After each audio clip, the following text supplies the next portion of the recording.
अस्सलाम वालेकुम रहमतुल्लाह। उम्मीद कि आप सब खैरियत से होंगे। एक बार फिर मैं जहांगीर सर आप तमाम लोगों का अलिफ लाम मीम चैनल पर इस्तकबाल करते हैं। अजीज तलबा और हम उम्र साथियों, आज हम लोग 12वीं के निसाब में बहुत बेहतरीन चैप्टर है शफी जावेद का, हम लोग इसके बारे में आज जानते हैं। बिला ताखिर डायरेक्ट हम लोग बिना वक्त गवाए हम लोग समझने की पूरी कोशिश करेंगे आज कि ये अफसाना निगार सफी जावेद, क्योंकि हम अभी अफसाने की दुनिया में चल रहे हैं और जुलाई का जो महीना है, इस जुलाई के महीने में जो निसाब है उसके अकॉर्डिंग आपका ये शफी जावेद जो चैप्टर है ये आपका मौजूद है। इसलिए हम सोचे कि क्योंकि हमको जुलाई में जो जो चीज पढ़ानी है निसाब के अकॉर्डिंग वो हम देख चुके हैं, तो उसी को हम ला रहे हैं जिससे कि हर महीने में आपको कोई भी दिक्कत नहीं हो और अपना निसाब को मुकम्मल तौर से आप हासिल भी कर लें। देखिए, शफी जावेद के बारे में हम लोग जानते हैं ये एक अफसाना निगार है। अभी हम जस्ट दो एक महीना पहले एग्जाम हुए थे, उसमें हमने देखा था उर्दू क्वेश्चंस में, उसमें था कि शफी जावेद क्या थे, अफसाना निगार थे, नॉवेल निगार थे, ये क्वेश्चन आए थे। तो उसमें आप बिल्कुल भी या फिर ये पूछ सकता है कि दो अफसाना निगार के नाम लिखें। तो हम इससे पहले वीडियो में बहुत सारे अफसाना निगारों का नाम हम सरे फहरिस्त कर चुके थे कि इसमें से किसी 2 3 4 5 आदमी का नाम अगर आप याद रख लेते हैं तो आपको कोई भी दिक्कत नहीं होगी अफसाना निगार के नाम लिखने में। इनका भी नाम जो है, यानी शफी जावेद का भी नाम जो है, इनका भी नाम अफसाना निगार में ही आता है। यानी कि शफी जावेद क्या थे, ये भी एक अफसाना निगार थे। हम लोग दो जगह देखे हैं, यहां से मैंने दो पार्ट में किया हुआ है, एक पार्ट इधर और एक पार्ट इधर। इसका मतलब यह हुआ कि एक पार्ट हम इनकी जिंदगी के बारे में जानते हैं कि ये कब पैदा हुए, कहां पैदा हुए, इनके वालिद मोहतरम का नाम क्या था और ये क्या शख्सियत के हामिल थे। और दूसरी तरफ इनकी जो कारकर्दगी है ना, उसको हम लिखने की पूरी कोशिश किए हैं कि अब तक शफी जावेद ने क्या क्या चीजें उर्दू की दुनिया को दी हैं या अपने मुल्क के लिए इन्होंने क्या क्या किया है। देखिए अजीज तलबा, मुझे उम्मीद है कि आपको वैसे मेरा हर एक वीडियो अच्छा लगता होगा। मैं पूरी कोशिश करता हूं कि ईमानदारी के साथ आपसे रूबरू हूं और सिर्फ जो चीज आपका कंटेंट है, जो आपको चाहिए, हम उजुल फजूल की बातें नहीं करते, हम सीधा आपके वक्त लेते हैं, इसलिए कि आप तैयार होइए अपने निसाब को पढ़ने के लिए। अगर आपने सब्जेक्ट ले रखा है 12वीं के निसाब में उर्दू, तो आप बिल्कुल अस्वस्थ हो लीजिए, आप इत्मीनान हो लीजिए कि मैं और अलिफ लाम मीम चैनल आपके साथ हाजिर है और इंशाअल्लाह अज़ीम आखिर वक्त तक हाजिर रहेगा और अच्छा से अच्छा मार्क्स आपको दिलवाने में हमारा चैनल मददगार होगा, अगर आप हमारे चैनल को ईमानदारी से पढ़ते हैं और समझते हैं तो। क्योंकि एक लाइन है इंग्लिश में, honesty is the best policy, ईमानदारी अच्छी नीति है। अगर आप ईमानदारी से पढ़ते हो तो मुझे उम्मीद है कि मैं भी कामयाब हूं और आप भी कामयाब है। ठीक है, चलिए हम लोग शफी जावेद के बारे में जानते हैं कि शफी जावेद कब पैदा हुए, कहां पैदा हुए। अगर आपके मोहल्ले में या आपके गांव में किसी का नाम शफी अहमद हो, आपके मोहल्ले में या आपके आस पड़ोस में किसी का नाम शफी अहमद हो, तो आप अपने दिमाग को वहां ले चलिए। सबसे पहला काम कि हमको वहां पर, हाँ मेरे मोहल्ले में है या मेरे घर के बगल में है या मेरे गांव में शफी नाम का आदमी है।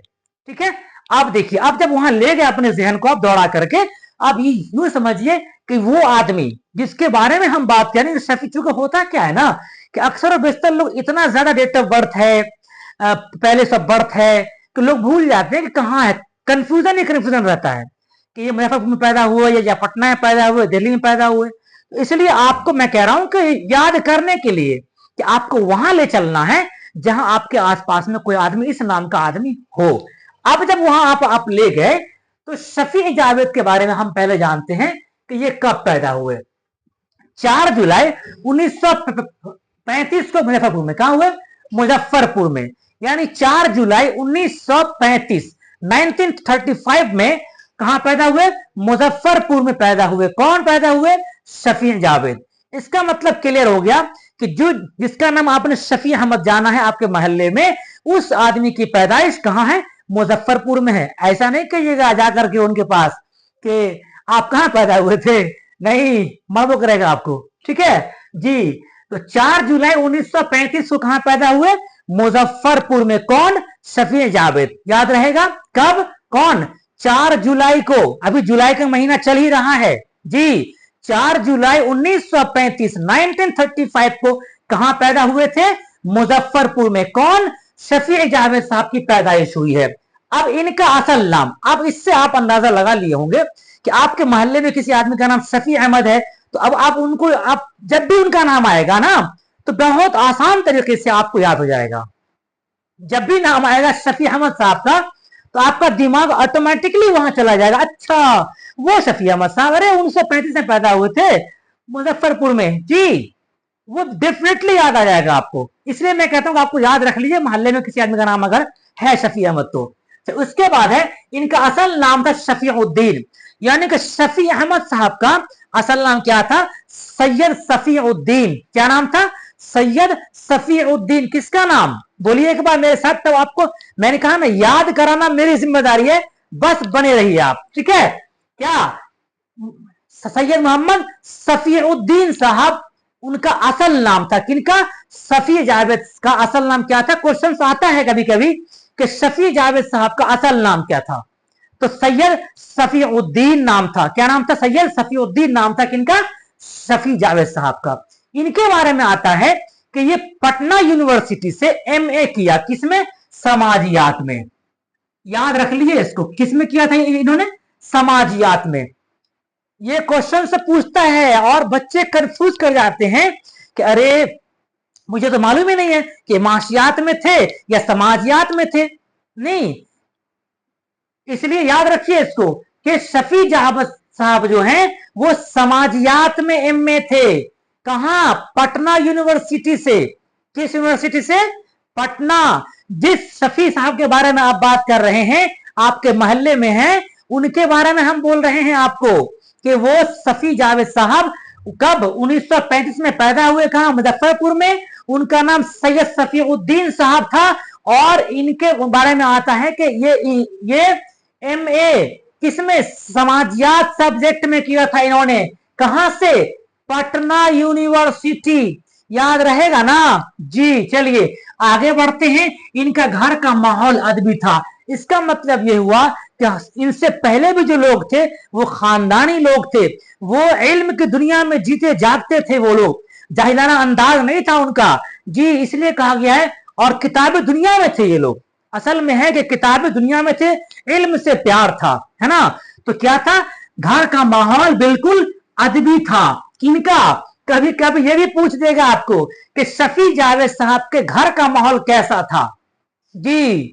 ऑब्जेक्टिव में तो आसान सा क्वेश्चन आपको आता हुआ आप भूल जाएंगे। मेरे रहते हुए इट्स इम्पॉसिबल, हम नहीं होने देंगे ऐसा, है ना?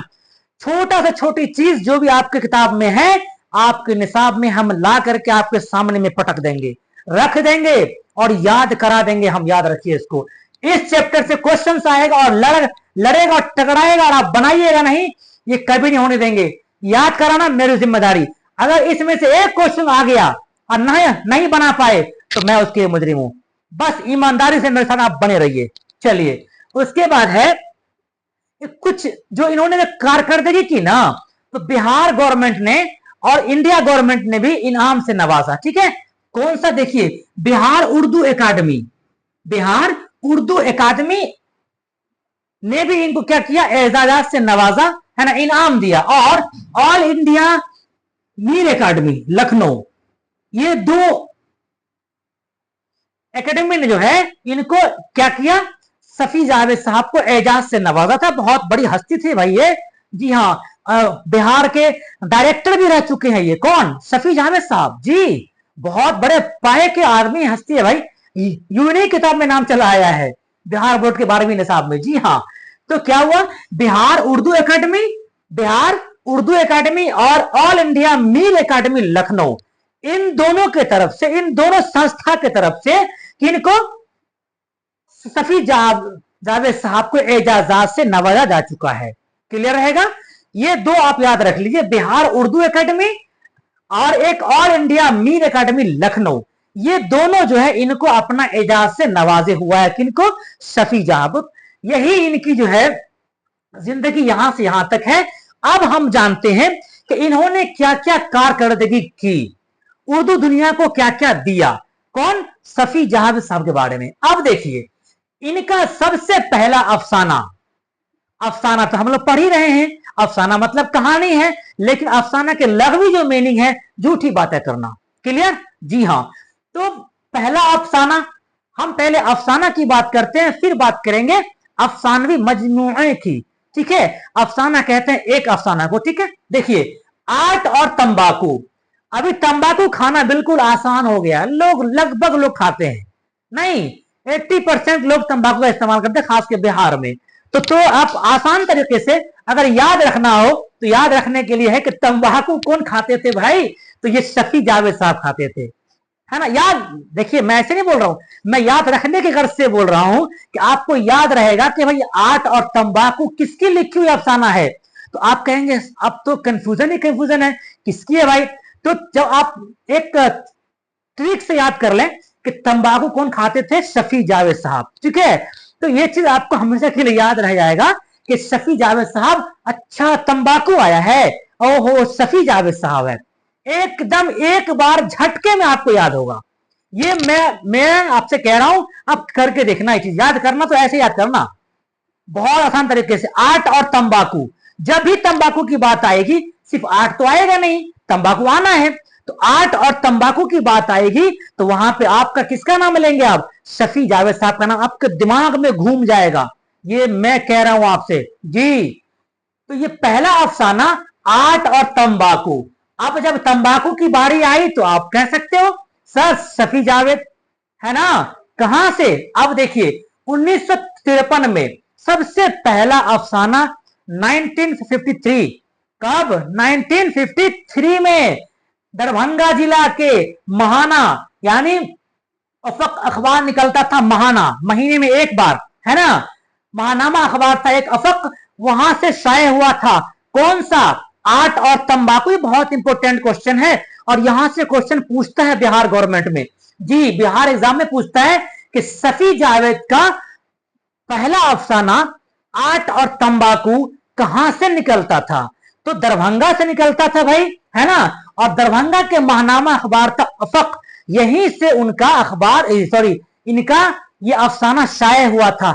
याद रहेगा, कोई दिक्कत? शहर कहां? दरभंगा। महानामा का नाम क्या? अफक। यहीं से निकलता था क्या? अफसाना आट और तंबाकू। क्लियर? चलिए आगे बढ़ते हैं। कब? 1953, 1953, 1935 में ये पैदा हुए हैं। एकदम उल्टा कर दीजिए, देख लीजिए, गौर से सुनिए। 1935 है ना, इसको ठीक उल्टा कीजिए। 1900, देखिए 1953 ठीक उल्टा कर दीजिए। उनकी पैदाइश को ठीक उलट दीजिए अगर, तो आपको आराम से यहां मिल जाएगा 1935, 1953, है ना उल्टा। आप 1935 को 1953, 5 को 3 को आप उलट दीजिए, तो ये इनका पहला अफसाना निकला था। कौन? आट और तंबाकू, 1953। पलट दिए। डेट ऑफ बर्थ कब था? 1935। तो 1900 रहने दीजिए, 35 को कर दीजिए 53, हो जाएगा पहला अफसाना आट और तंबाकू का वो साल। ठीक है, याद हो गया? क्लियर? कहा ना, जिम्मेदारी मेरी है, बस बने रहिए आप मेरे साथ। और मेरा आपसे गुजारिश है, अब तक अगर आप लाइक नहीं किए हैं तो नीचे बटन लाइक का है, आप लाइक कर दीजिए। अपने दोस्तों में जरूर शेयर कर दीजिए, इससे उनको भी इस वीडियो का फायदा हासिल हो सके। चलिए अब देखिए, अब ये हुआ अफसाना। अब है चंद अफसानवी मजमुआ, उसको हम लोग याद करने की और याद कराने की आपको हम कोशिश कर रहे हैं। ठीक है, चलिए 1953 क्लियर हो गया। डेट ऑफ बर्थ के उलट दीजिए आप, 5-3 को 3-5 को 5-3 कर दीजिए, आपका हो जाएगा पहला अफसाना आट और तंबाकू। ठीक है, चलिए उसके बाद है 1979, 1979, 1979, ये इनका अब आ रहा है अफसानवी मजमुआ। पहले क्या था? अफसाना था आट और तंबाकू। देखिए 1979 में दायरा से बाहर, क्या है? दायरा से बाहर बोलते हैं ना, तुम दायरे से बाहर रहो, तुम दायरे से बाहर नहीं हो सकते हो, अपने हद में रहो, तुम दायरे से बाहर क्यों रहे हो, है नहीं। ये क्या है? दायरे से बाहर। ये किसकी लिखी हुई है? ये जो लिखी हुई है ये भी आपका अफसाना निगार कौन है? शफी जावेद की लिखी हुई है। क्या? दायरे से बाहर। क्या? दायरे से बाहर मत होना, कौन कहता है? शफी जावेद साहब कह रहे हैं। कौन कह रहे हैं? शफी जावेद साहब कह रहे हैं क्या के दायरे से बाहर नहीं होना चाहिए, दायरे से बाहर नहीं होना चाहिए। कौन कह रहे हैं? ये शफी जावेद साहब कह रहे हैं कि आपको या किसी इंसान को अपने दायरे से बाहर नहीं होना चाहिए। ठीक है, चलिए उसके बाद है शफी जावेद साहब का एक और अफसाना मजमुआ है, उसका नाम है जब आंख खुली। ठीक 79, 80, 81, 82 3 साल के बाद तीसरा साल में देख रहे हैं 1979 है और 80, 81 और 82 है, यानी तीसरा साल में जो है 1982 में। कब? 1982, 1982। पहला अफसानी मजमुआ कौन है? कब है? 1979। कब है? 1979। और दूसरा जो है वो आपका 1982 है, 1982। जब आंख खुली किसकी? शफी जावेद साहब की। जब आंख खुली किसकी? शफी जावेद साहब की। किसकी आंख खुली? शफी, जो आपके मोहल्ले में बताया था मैंने कि आपके मोहल्ले में कोई शफी अहमद होगा, तो उसकी आंख खुली जी। जब आंख खुली किसकी? शफी अहमद साहब की। कब? 1982 में, 1982 में शफी अहमद साहब की आंख खुली जी। याद कीजिए मेरे साथ, आप याद हो जाएगा मुझे उम्मीद है। जब आंख खुली, कब आंख खुली? 1982 में आंख खुला था। किसकी? शफी जावेद साहब की। ठीक है, चलिए आगे बढ़ते हैं। तारीफ उस खुदा की किसने कहा? शफी जावेद साहब का एक है अफसानी मजमुआ तारीफ उस खुदा की। किसने की? शफी साहब ने की। कब? 1984, ठीक 2 साल के बाद 79 में पहला अफसानी मजमुआ दायरा से बाहर, दूसरा 1982 में जब आंख खुली, तीसरा 1984 में तारीफ उस खुदा की। तारीफ किसने की? शफी साहब ने। किसकी? खुदा की। तारीफ उस खुदा की शफी साहब ने की 1984 में। यानी 82 के बाद एक और अफसाना आया 1984 में। 79, 82, 84 याद रहेगा ना? चलिए 1984 में तारीफ उस खुदा की। क्लियर, आगे बढ़ते हैं। 1991, 1991, 1991 में है वक्त के असीर। क्या है? वक्त के असीर। एक और अफसानी मजमुआ इन्होंने लिखा, वक्त के असीर। किसकी? शफी साहब की। कौन? वक्त के असीर किसकी? शफी साहब की लिखी हुई है वक्त के असीर। वक्त के असीर किसकी लिखी हुई? 1991 में, 1991 में। उसके बाद आखिरी जो इन्होंने लिखा है अफसानी मजमुआ, उनका नाम है रात, शहर और मैं। रात, शहर और मैं, यानी जिस शहर में ये रुके होंगे शफी जावेद साहब, उस शहर की बातें कर रहे हैं कि मैं रात में, शहर और मैं खुद रात और जिस शहर में मैं रहता हूं, मैं रहा एक रात, उसके बारे में ये बहुत अच्छा अफसानी मजमुआ है। रात, शहर और मैं। तीन ही आदमी तो हो सकते हैं ना, कहीं जाएगा आदमी बाहर तो या तो रात होगा, रात के अंधेरे होंगे, या जिस शहर में वो रह रहे हैं वो होंगे, और कह रहा है कि मैं, यानी रात, शहर और मैं तीनों मिलाकर के इन्होंने बहुत जबरदस्त अफसाना लिखा है, अफसानी मजमुआ है लिखा इन्होंने, रात, शहर और मैं। कब? 2004 में जी। ये देखिए 21वीं सदी में अब आ गए हम लोग, 2004 में लिखे हैं रात, शहर और मैं। ये चंद अफसानी मजमुआ जो है ये आपका शफी जावेद साहब का है और अभी तक इनका चल ही रहा है।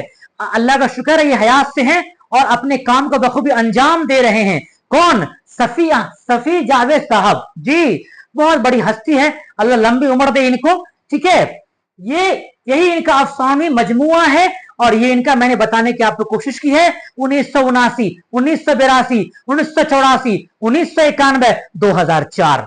अगर आप बात करेंगे 1979 की, दायरा से बाहर है, जब आंख खुली 1982 है, तारीफ उस खुदा की 1984 में है, वक्त 1991 में है और रात, शहर में 2004 में है। यही इनका पूरा आपके निसाब के अकॉर्डिंग मैंने पढ़ाने की पूरी कोशिश की है कि आपको बात समझ में आ जाए। मुझे उम्मीद है, मुझे इतना तवक्को है आपसे कि जरूर आपके दिमाग में हम बात बैठा दिए होंगे कि और इनके वजह इतना में शफी साहब के बारे में अगर कोई सवाल आता है तो मेरा दिल कहता है कि जरूर आप उसको हल कर लेंगे, आप जरूर उसको हासिल कर सकते हैं और 100 में 100 नंबर ला सकते हैं। इसलिए मैं आपसे गुजारिश करता हूं, बस एक एक बात आपसे मैं बार बार कहता हूं कि बाबू, लाल है किसी के आप, कोई उम्मीद में है आपका, है ना। आप लाल हैं, कोई उम्मीद में है आपका। आपसे कोई नहीं कह रहा है कि बेटा तुम कितना देर पढ़ते हो, लेकिन कमाल यह है कि तुम कितना पढ़ करके दिखा देते हो, ये कमाल है। इसलिए बाबू, मैं आप तमाम लोगों से कहता हूं, ये मेरा गुजारिश आपसे रिक्वेस्ट है कि आप अपने आप को तैयार होइए। अब भी वक्त है, अब भी वक्त है, 5-6 महीना। अब आप जहां भी भटक रहे हैं, बुरे दोस्तों के साथ संगत छोड़िए उसका, और दोस्ती लगाइए अच्छे बच्चों के साथ में। नहीं दोस्त मिलता है, छोड़ दीजिए, हम 5-6 महीना बाद देख लेंगे। अकेला पढ़िए, अपने घरों में पढ़िए, और अपने किताबों से दोस्ती कीजिए। जिसने भी किताब से दोस्ती कर लिया है मेरे दोस्त, अजीज तलबा, पूरी दुनिया उससे दोस्ती करती है, पूरी दुनिया उससे दोस्ती करती है। इसलिए अपने किताबों को सीने से लगाइए, उससे जितना बार प्यार करना हो कीजिए, जितना बार उससे बातें करनी है कीजिए। आपको जितनी बातें करेंगे उससे उसको आपको उतना बुलंदी पर जाके पहुंचाएगा वो जी। इसलिए मैं आप लोगों से गुजारिश करता हूं कि अपने आप को मेहनत कीजिए, पूरे तपा दीजिए एकदम। एक दिन आएगा आप चमकते हुए सितारे की तरह हो जाएंगे, ठीक है। हमें समझता हूं आपको अच्छा लगा होगा मेरा वीडियो। अगर अच्छा लगा है तो मेरा आपसे गुजारिश है कि आप लाइक कर दें और सब्सक्राइब कर दें, और अपने दोस्तों में जरूर शेयर कर दें, जिससे कि वो भी 12वीं का तैयारी कर रहा हो, उनको भी इस वीडियो का फायदा हासिल हो सके। आज के लिए बस इतना ही। खुदा हाफिज।